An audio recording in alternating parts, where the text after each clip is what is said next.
Evening and welcome to Ether Tale Radio Theater. I'm your host, Scott Paulson. We've got a small crowd in here today. Peter Flynn is here just in case we all drop dead, and he can take over and do anything we want. Good afternoon. He can even throw switches to make sure that we're on the air. And Gabriel Pan is here. Gabriel, is your microphone working? Hello. Apparently it is, and that's the sum of our mic check today. So today we've got a couple stories from Peter Flynn's children. Maybe they're even sci-fi, because we're in a sci-fi mood tonight, as we most of the time are.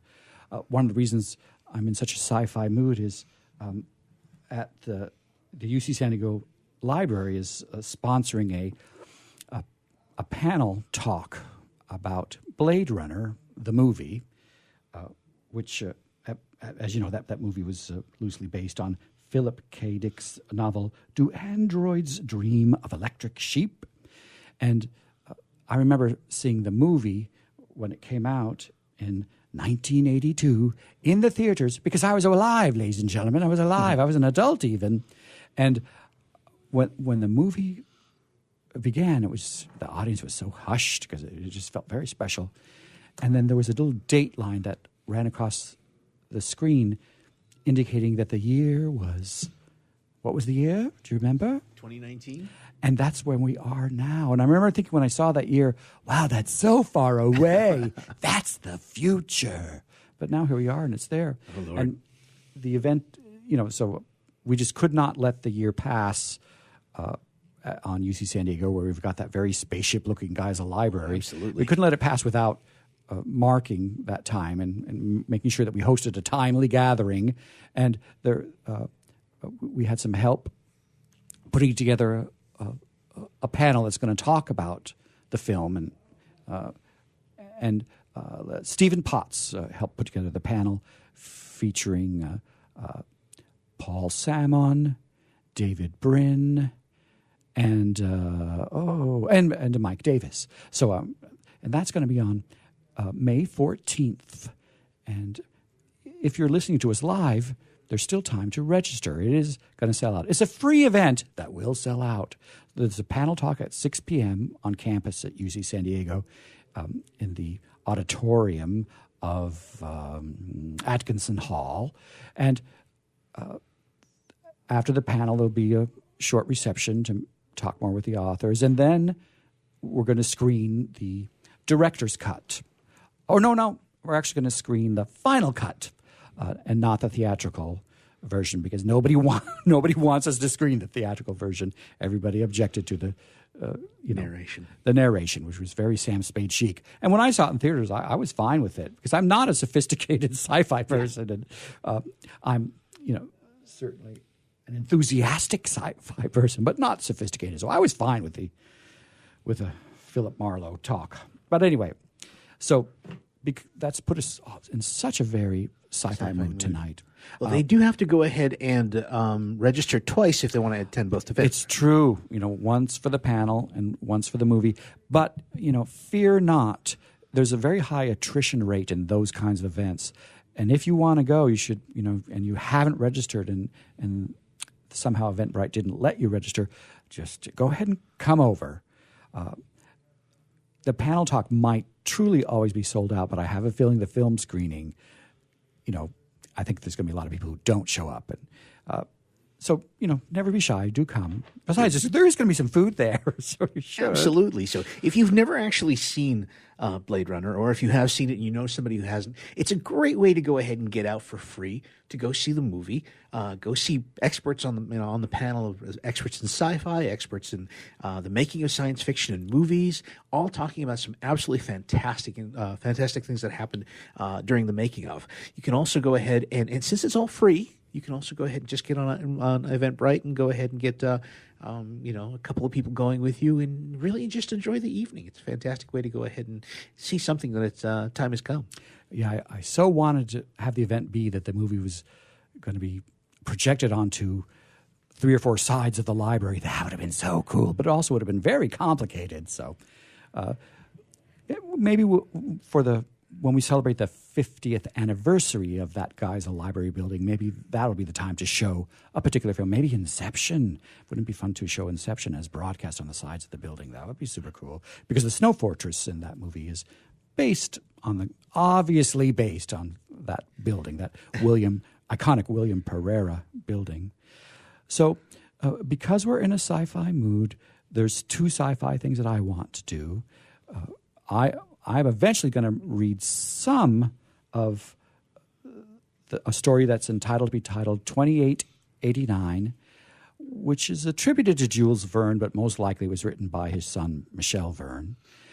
And Gabriel Pan, what are you going to be reading tonight? I'm going to be reading an excerpt from H.G. Wells' War of the Worlds, another sci-fi classic by one of the masters that unfortunately is never really quite remembered by people because they're always associating with either the movies with Tom Cruise or the earlier movie, or they're associating with the radio play, which are actually really quite different from the book. Yes, the radio play is just based on a small part of the book. Yeah. And as I understand it, you're going to be reading from some of the book, but the part that wasn't in the radio play. Right. So this is going to give you a little bit of an idea of what it actually sounded like to read the original novel. I'll be reading an excerpt about 15 pages. And I do have a warning for our listeners. Yes, the book is in the public domain, but the radio play is not. So beware. If you feel like reenacting that actual radio play, you do have to ask for permission from the wife of the actual author. And the actual author is Howard Koch. So keep that in mind, listeners. And Mrs. Koch, is willing to work with you on that. It won't cost you an arm and a leg. But in the meantime, let's go for the public domain. The actual novel by H.G. Wells. That was written in 1898, so it's quite a few years ago, over 120 years ago now. Pretty impressive stuff. Well, I would love to hear it. So you're reading an excerpt. Do you want me to go ahead and start? Please do. All right, here we go. This is from Chapter 12 of H.G. Wells' War of the World. What I Saw of the Destruction of Weybridge and Shepperton. Actually, this is excerpted from. Hold on. And that's Gabriel Pan, the melodious and mellifluous voice of Gabriel Pan. All right. We remained at Weybridge until midday, and at that hour we found ourselves at a place near Shepperton Lock, where the Wey and the Thames join. Part of the time we spent helping two old women to pack a little cart. The Wey has a treble mouth, and at this point boats are to be hired, and there was a ferry across the river. On the Shepperton side was an inn with a lawn, and beyond that the tower of Shepperton Church. It has been replaced by a spire, and rose above the trees. Here we found an excited and noisy crowd of fugitives. As yet the flight had not grown into a panic, but there were already far more people than all the boats going to and fro could enable us to cross. People came panting along under heavy burdens. One husband and wife were even carrying a small outhouse door between them, with some of their household goods piled thereon. One man had told us he meant to try to get away from Shepperton Station. There was a lot of shouting, and one man was even jesting. The idea people seemed to have here was that the Martians were simply formidable human beings who might attack and sack the town, to be certainly destroyed in the end. Every now and then people would glance nervously across the way, at the meadows towards Chertsey, but everything over there was still. Across the Thames, except just where the boats landed, everything was quiet, in vivid contrast with the Surrey side. The people who landed there from the boats were tramping off down the lane. The big ferryboat had just made a journey. 3 or 4 soldiers stood on the lawn of the inn, staring and jesting at the fugitives without offering to help. The inn was closed, as it was now within prohibited hours. "What's that?" cried a boatman. "And shut up, you fool!" said a man near me to a yelping dog. Then the sound came again, this time from the direction of Chertsey, a muffled thud, the sound of a gun. The fighting was beginning. Almost immediately, unseen batteries across the river to our right, unseen because of the trees, took up the chorus, firing heavily one after the other. A woman screamed. Everyone stood arrested by the sudden stir of battle, near us and yet invisible to us. Nothing was to be seen save flat meadows, cows feeding unconcernedly for the most part, and silvery pollard willows motionless in the warm sunlight. "The soldiers will stop 'em," said a woman beside me, doubtful. A haziness rose over the treetops. Then suddenly we saw a rush of smoke far away up the river, a puff of smoke that jerked up into the air and hung, and forthwith the ground heaved underfoot, and a heavy explosion shook the air, smashing 2 or 3 windows in the houses near, and leaving us astonished. "Here they are!" shouted a man in blue jersey. "Yonder! D'ye see them? Yonder!" Quickly, one after the other, 1, 2, 3, 4 of the armored Martians appeared, far away over the little trees, across the flat meadows that stretched towards Chertsey, and striding hurriedly toward the river. Little cowled figures they seemed at first, going with rolling motion and as fast as flying birds. Then, advancing obliquely towards us, came a 5th. Their armored bodies glittered in the sun as they swept swiftly forward upon the guns, growing rapidly larger as they drew nearer. One on the extreme left, the remotest, that is, flourished a huge case high in the air, and the ghostly, terrible heat ray I had already seen on Friday night smote towards Chertsey and struck the town. At sight of these strange, swift, and terrible creatures, the crowd near the water's edge seemed to me to be for a moment horror-struck. There was no screaming or shouting, just a silence. Then a hoarse murmur and a movement of feet, a splashing from the water. A man too frightened to drop the portmanteau he had carried on his shoulder swung round and sent me staggering with a blow from the corner of his burden. A woman thrust at me with her hand and rushed past me. I turned with a rush of the people, but I was not too terrified for thought. The terrible heat ray was in my mind. To get under water, that was it. "Get under water!" I shouted, unheeded. I faced about again and rushed towards the approaching Martian, rushed right down the gravelly beach and headlong into the water. Others did the same. A boatload of people putting back came leaping out as I rushed past. The stones under my feet were muddy and slippery, and the river was so low that I ran perhaps 20 feet, scarcely waist deep. Then, as the Martian towered overhead, scarcely a couple 100 yards away, I flung myself forward under the surface. The splashes of the people in the boats leaping into the river sounded like thunderclaps in my ears. People were landing hastily on both sides of the river, but the Martian machine took no more notice of for the moment of the people running this way and that than a man would of the confusion of ants in a nest against which his foot has kicked. When half suffocated, I raised my head above the water. The Martian's hood pointed to the batteries that were still firing across the river, and as it advanced, it swung loose what must have been the generator of the heat ray. In another moment it was on the bank, and in a stride waiting halfway across. The knees of its foremost legs bent at the further bank, and in another moment it had raised itself to its full height again, close to the village of Shepperton. Forthwith the 6 guns which, unknown to anyone on the right bank, had been hidden behind the outskirts of that village, fired simultaneously. The sudden near concussion, the last close upon the first, made my heart jump. The monster was already raising the case, generating the heat ray, as the first shell burst 6 yards above the hood. I gave a cry of astonishment. I saw and thought nothing of the other 4 Martian monsters. My attention was riveted upon the nearer incident. Simultaneously, 2 other shells burst in the air near the body, as the hood twisted round in time to receive, but not in time to dodge, the 4th shell. The shell burst clean in the face of the thing. The hood bulged, flashed, and was whirled off in a dozen tattered fragments of red flesh and glittering metal. "Hit!" shouted I, with something between a scream and a cheer. I heard answering shouts from the people in the water about me. I could have leapt out of the water with that momentary exultation. The decapitated colossus reeled like a drunken giant, but it did not fall over. It recovered its balance by a miracle, and no longer heeded its steps, and with the camera that fired the heat ray now rigidly upheld, it reeled swiftly upon Shepperton. The living intelligence, the Martian within the hood, was slain and splashed to the 4 winds of heaven, and the thing was now but a mere intricate device of metal, whirling to destruction. It drove along in a straight line, incapable of guidance. It struck the tower of Shepperton Church, smashing it down as the impact of a battering ram might have done, swerved aside, blundered on, and collapsed with tremendous force into the river out of my sight.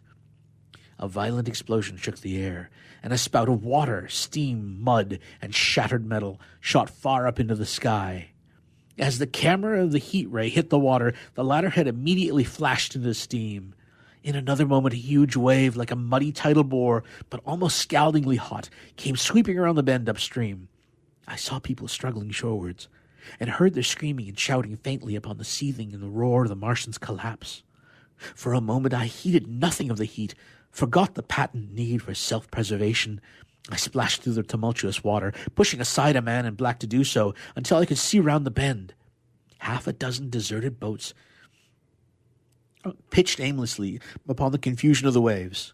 The fallen Martian came into sight downstream, lying across the river, and for the most part submerged.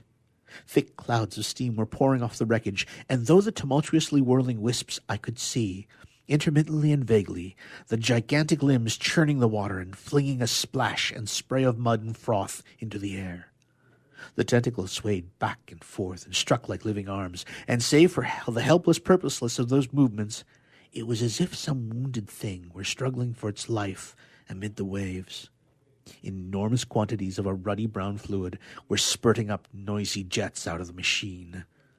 My attention was diverted from this death flurry by a furious yelling, like that of the thing called a siren in our manufacturing towns. A man knee-deep near the towing path shouted inaudibly to me and pointed. Looking back, I saw the other Martians advancing with gigantic strides down the riverbank from the direction of Chertsey. The Shepperton guns spoke, this time unavailingly. At that I ducked at once under water, and holding my breath until moment was with agony, blundered painfully ahead under the surface as long as I could. The water was in tumult about me, and rapidly growing hotter. When for a moment I raised my head to take a breath and throw the hair and water from my eyes, the steam was rising in a whirling white fog that had first hid the Martians altogether. The noise was deafening. Then I saw them, dimly, colossal figures of gray, magnified by the mist. They had passed by me, and two were stooping over the frothing, tumultuous ruins of their comrade. The third and fourth stood beside him in the water, one perhaps 200 yards from me, the other towards Lillehamn. The generators and the heat rays waved high, and the hissing beams smote down this way and that. The air was full of sound, a deafening and confusing conflict of noises. The clangorous din of the Martians, the crash of falling houses, the thud of trees, fences, sheds flashing into flame, and the crackling and roaring of fire. Dense black smoke was leaping up to mingle with the steam from the river, and as the heat ray went to and fro, had to sneeze, beg pardon. And as the heat ray went to and fro over Weybridge, its impact was marked by flashes of incandescent white that gave place at once to a smoky dance of lurid flames. The nearer houses still stood intact, awaiting their fate, shadowy, faint, and pallid in the steam, with the fire behind them going to and fro. For a moment, perhaps, I stood there, breast high in the almost boiling water, dumbfounded at my position, hopeless of escape. Through the reek I could see the people who had been with me in the river, scrambling out of the water through the reeds like little frogs hurrying through the grass from the advance of a man, or running to and fro in utter dismay on the towing path. Then suddenly the white flashes of the heat ray came leaping towards me. The houses caved in as they dissolved at its touch and darted out flames. The trees changed to fire with a roar. The ray flickered up and down the towing path, licking off the people who ran this way and that, and came down to the water's edge not 50 yards from where I stood.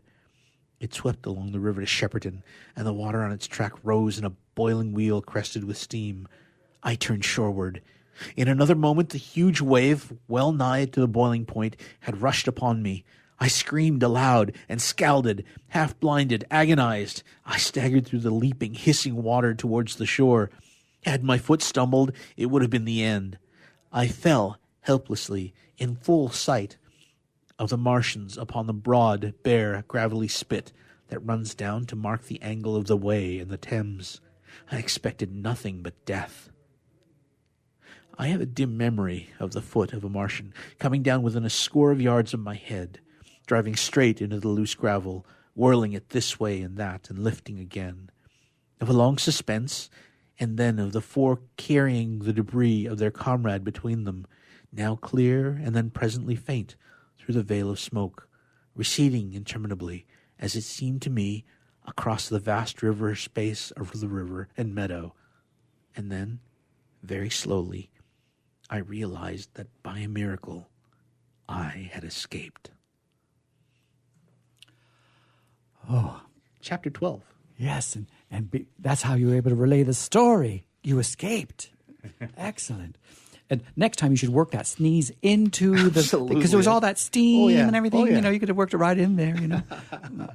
That's why we do it live. So you'll notice tonight, too, that maybe you might hear that there are some widows and orphans as we're reading.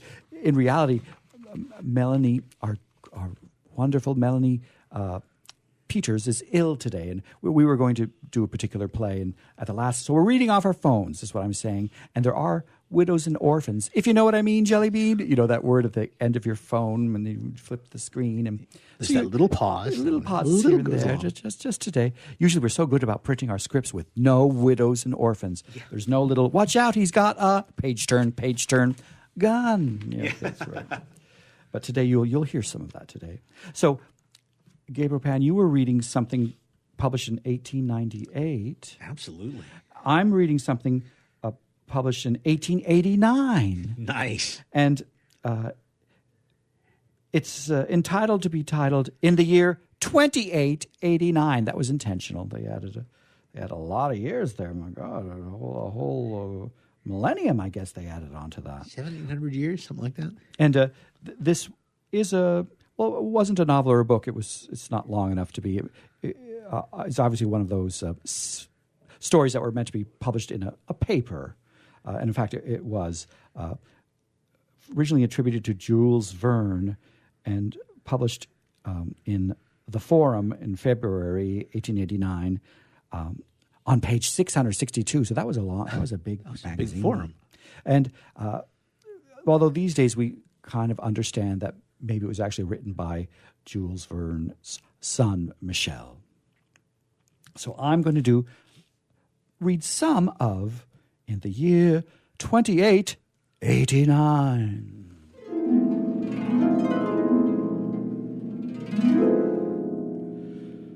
Little though they seem to think of it, the people of this 29th century live continually in fairyland.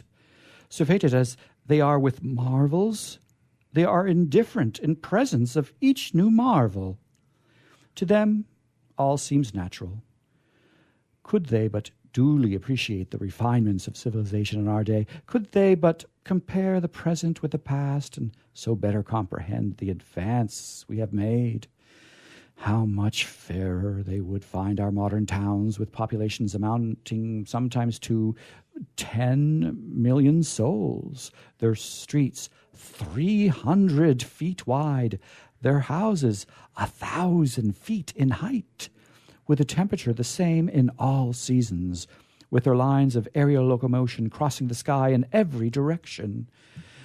If they would but picture to themselves the state of things that once existed, when through muddy streets rumbling boxes on wheels drawn by horses, yes, by horses, were the only means of conveyance. Think of the railroads of the olden time, and you will be able to appreciate the pneumatic tubes through which today one travels at the rate of 1,000 miles an hour. Would not our contemporaries prize the telephone and the telephote more highly if they had not forgotten the telegraph? Singularly enough, all these transformations rest upon principles which were perfectly familiar to our remote ancestors, but which they disregarded. Heat, for instance, is as ancient as man himself. Electricity was known 3,000 years ago, and steam 1,100 years ago. Nay, so early as 10 centuries ago, it was known that the differences between the several chemical and physical forces depend on the mode of vibration of the etheric particles, which is for each specifically different. When at last the kinship of all these forces was discovered, it is simply astounding that 500 years should still have to elapse before men could analyze and describe the several modes of vibration that constitute these differences. Above all, it is singular that the mode of reproducing these forces directly from one another and of reproducing one without the others should have remained undiscovered till less than 100 years ago. Nevertheless, Such was the course of events, for it was not till the year 2792 that the famous Oswald Nier made this great discovery. Truly, he was a great benefactor of the human race. His admirable discovery led to many another. Hence is sprung a pleiad of inventors, its brightest star being our great Joseph Jackson. To Jackson we are indebted for those wonderful instruments, the new accumulators. Some of these absorb and condense the living force contained in the sun's rays. Others, the electricity stored in our globe. Others, again, the energy coming from whatever source, as a waterfall, a stream, the winds, etc. He, too, it was that invented the transformer, a more wonderful contrivance still, which takes the living force from the accumulator and, on the simple pressure of a button, gives it back to space in whatever form may be desired, whether as heat, light, electricity, or mechanical force, after having first obtained from it the work required. From the day when these two instruments were contrived is to be dated that the era of true progress. They have put into the hands of man a power that is almost infinite. As for their applications, they are numberless, mitigating the rigors of winter by giving back to the atmosphere the surplus heat stored up during the summer. They have revolutionized agriculture. By supplying motive power for aerial navigation, they have given to commerce a mighty impetus. To them we are indebted for the continuous production of electricity without batteries or dynamos, of light without combustion or incandescence, and for an unfailing supply, I say, of mechanical energy for all the needs of industry. Yes, all these wonders have been wrought by the accumulator and the transformer. And can we not to them also trace indirectly this latest wonder of all, the great Earth Chronicle, the Earth Chronicle building in 253D Avenue, which was dedicated the other day? If George Washington Smith, the founder of the Manhattan Chronicle, should come back to life today, what would he think were he to be told that this palace of marble and gold belongs to his remote descendant, Fritz Napoleon Smith, who after 30 generations have come and gone, is owner of the same newspaper which his ancestor established? For George Washington Smith's newspaper has lived generation after generation, now passing out of the family, anon and coming back to it. When 200 years ago, the political center of the United States was transferred from Washington to Centropolis, the newspaper followed the government and assumed the name of Earth Chronicle. Unfortunately, it was unable to maintain itself at the high level of its name. Pressed on all sides by rival journals of a more modern type, it was continually in danger of collapse. 20 years ago, its subscription list contained but a few 100,000 names, and then Mr. Fritz Napoleon Smith bought it for a mere trifle and originated telephonic journalism. Everyone is familiar with Fritz Napoleon Smith's system, a system made possible by the enormous development of telephony during the last 100 years. Instead of being printed, the Earth Chronicle is every morning spoken to its subscribers, who in interesting conversations with reporters, statesmen, and scientists learn the news of the day. Furthermore, each subscriber owns a phonograph, and to this instrument he leaves the task of gathering the news whenever he happens not to be in a mood to listen directly himself. As for purchasers of single copies, they can, at a very trifling cost, learn all that is in the paper of the day at any of the innumerable phonographs set up nearly everywhere. Fritz Napoleon Smith's invention galvanized the old newspaper. In the course of a few years, the number of subscribers grew to 85 million, and Smith's wealth went on growing, till now it reaches the almost unimaginable figure of $10 billion.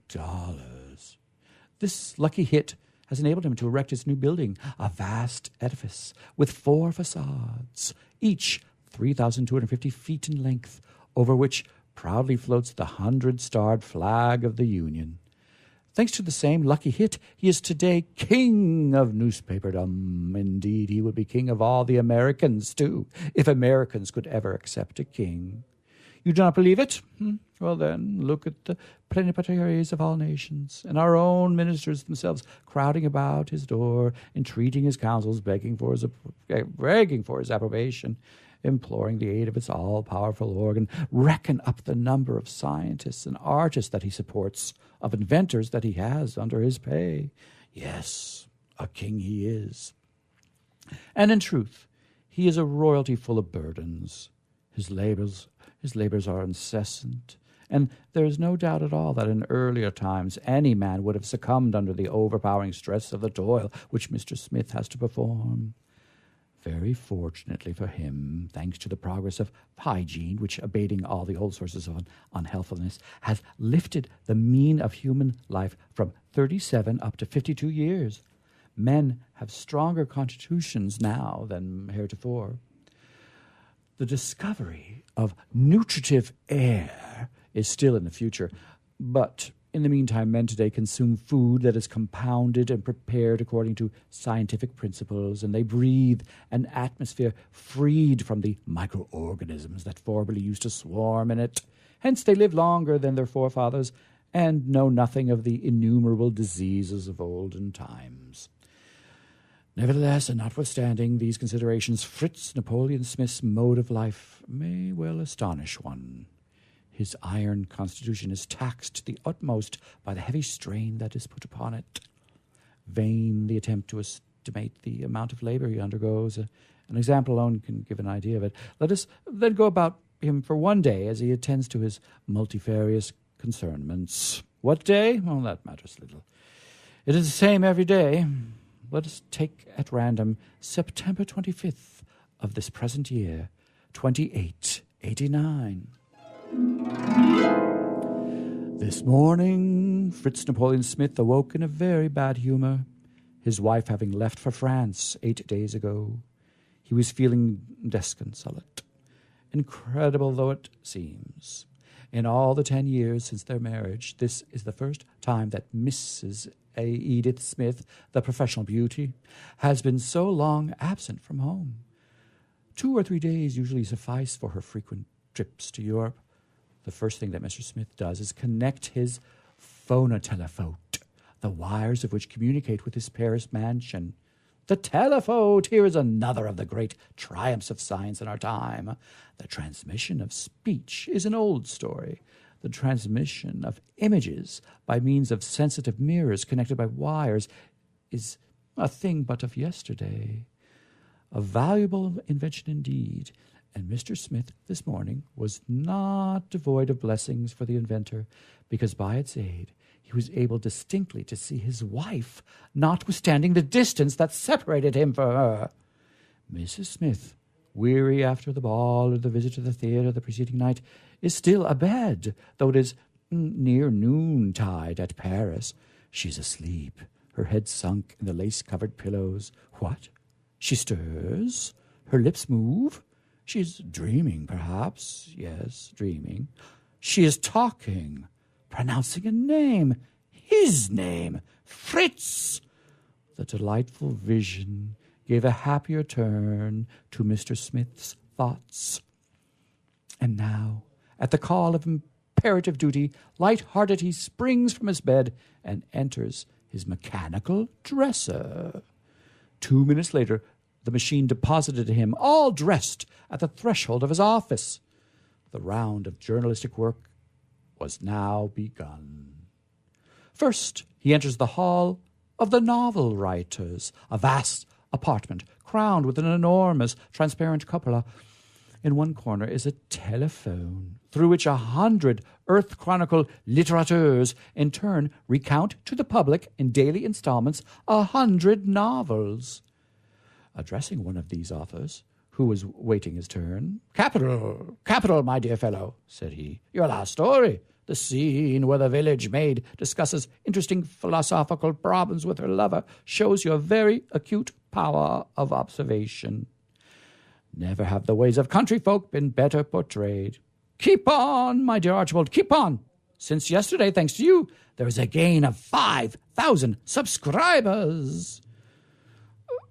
Mr. John Last, he began again, turning to a new arrival, I am not so well pleased with your work. Your story is not a picture of life. It lacks the elements of truth. And why? Simply because you run straight on to the end. Because you do not analyze.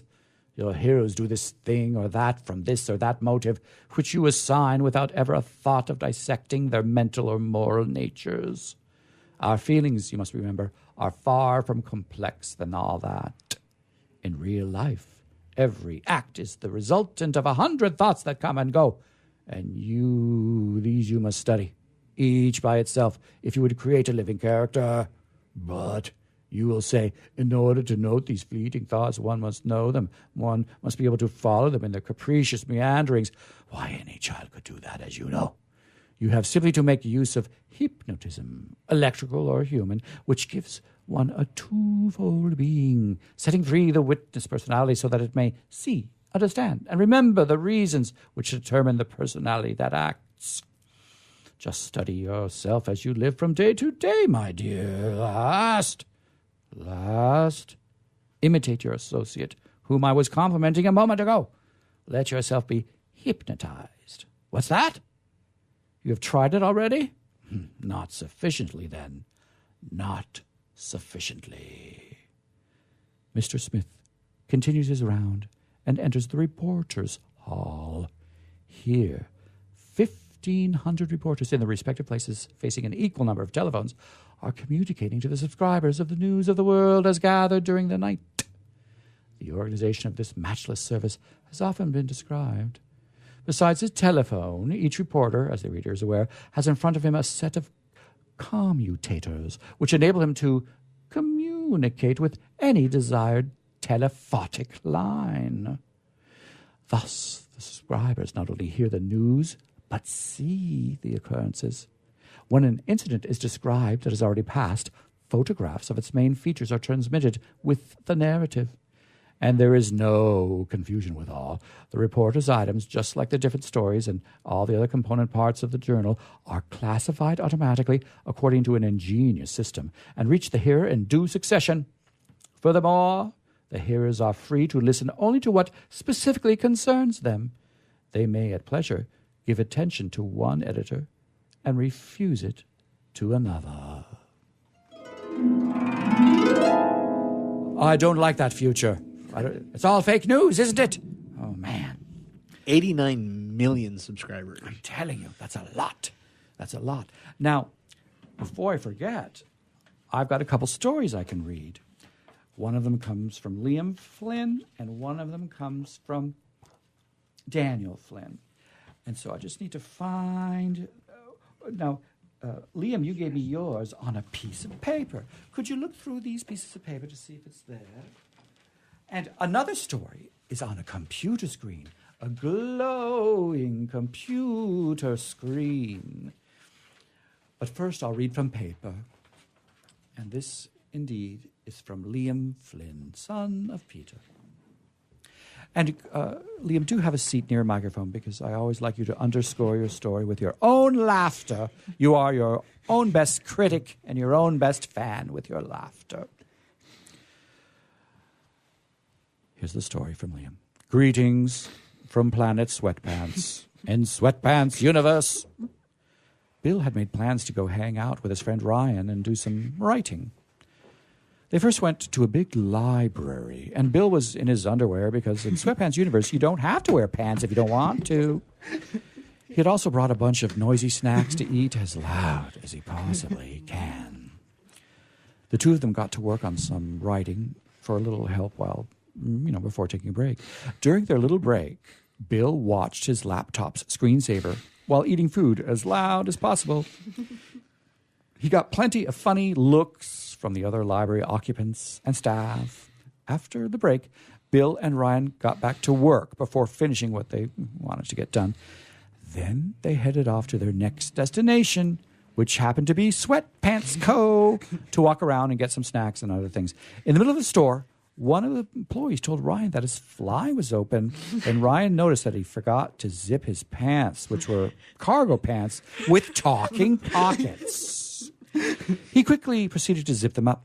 And after walking around in sweatpants the two guys saw a FedEx sweatpants truck. And the driver was taking the idea of casual a little far for his job by wearing his work shirt, boxers, and a second pair of boxers as a hat.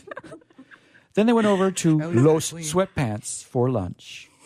There they were greeted by the friendly staff and had their order taken as soon as they were ready to order. Los Sweatpants also had a sweatpants special going on where if you show up in sweatpants, you get a free side order and drink with the purchase of any a la carte item. After lunch, Bill and Ryan went to the big mall. At the mall, they went to various stores, then saw a custodian's large trash can. Bill got the crazy idea of putting it in a fountain to use as a boat, and did just that. He pushed it over to one of the large fountains, put it in, and climbed in. Ryan just stood out of the way to watch, laugh, and take pictures and video. Shortly after, the custodian who was looking for his trash can came over and saw what was going on. He then started laughing his sweatpants off and climbed in as well to ride around in the trash can in the fountain.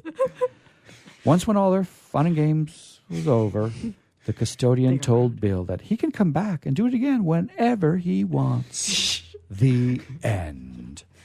Thank you for that story, Liam Flynn. And now, your younger brother has a story right here on his computer screen. Oh, good, and it's sci-fi. Excellent. Here we go then. Okay, here we go. Again, this is from Daniel Flynn. I'll do some harp first. It was the year 5498, hundreds of years after It, the dream. It was on the news when it happened, because the dream happened years later. A large figure walked up to me.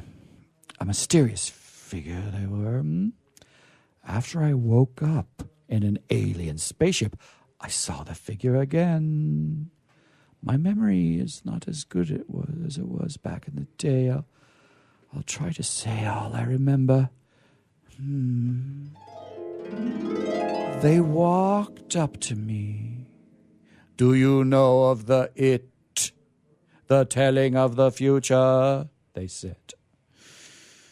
I only know the basic details of it, I respond.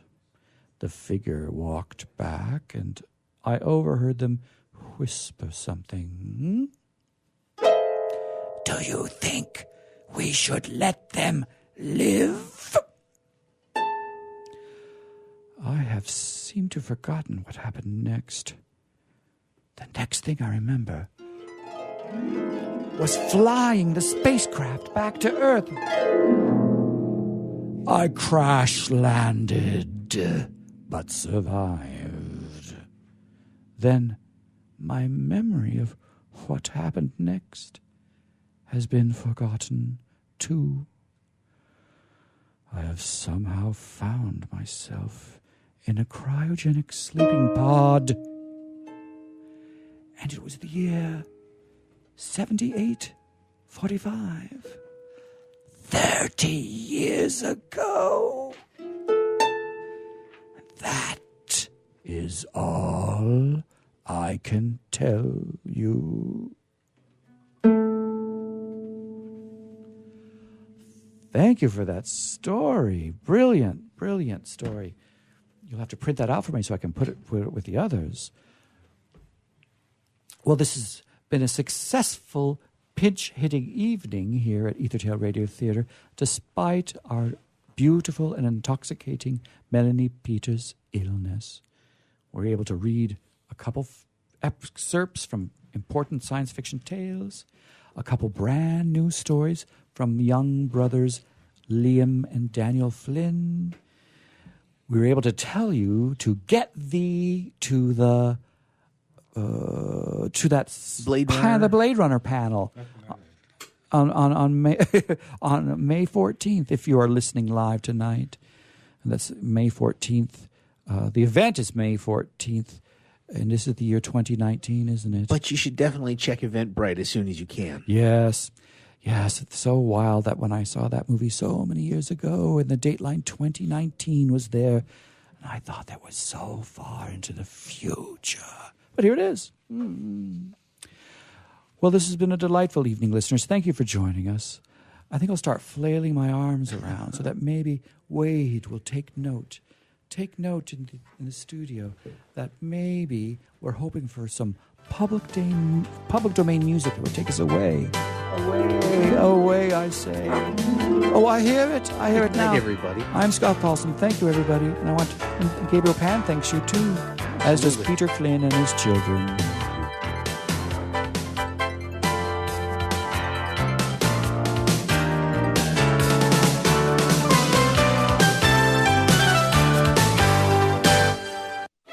Attention coaches, authors, speakers, and business owners. Please pay close attention to what I'm about to say if you want to secure massive visibility fast and generate thousands of highly qualified leads without spending a dime on advertising or marketing. The easiest way to make this happen is to appear as a guest on the world's most popular podcast. We recently came across an awesome resource that provides detailed contact information for 240 new media influencers who are looking for guests just like you. It's called the Ultimate Directory, and for a limited time, you can get the preview edition of the directory absolutely free. That's right, for free. It's time for you to get the visibility you and your business deserve and connect with the world's leading icons of influence who can make you famous with the push of a button. Get your free preview edition of the Ultimate Directory right now at www.myultimatedirectory.com. That's myultimatedirectory.com. You were born to do one amazing thing, but most people spend a lifetime trying to identify what it is. If you're in a job you don't like or are unemployed, if you're in a state of transition or just can't shake that nagging feeling that you were meant and made to do something extraordinary, then the Reinvention Workshop is exactly what you need. Led by award-winning self-help author Steve Olsher, the Reinvention Workshop will forever change your life. The Reinvention Workshop takes you step by step through Steve's proven formula that has helped so many people get on the right path and clear about what they were born to do. Take the first step to realizing the life you deserve and desire by visiting the reinventionworkshop.com today. No more delays. No more denial. Reconnect with your true self. Learn to live with purpose and conviction and become who you were born to be. The world is waiting for you. What are you waiting for? Log on to the reinventionworkshop.com today. That's the reinventionworkshop.com.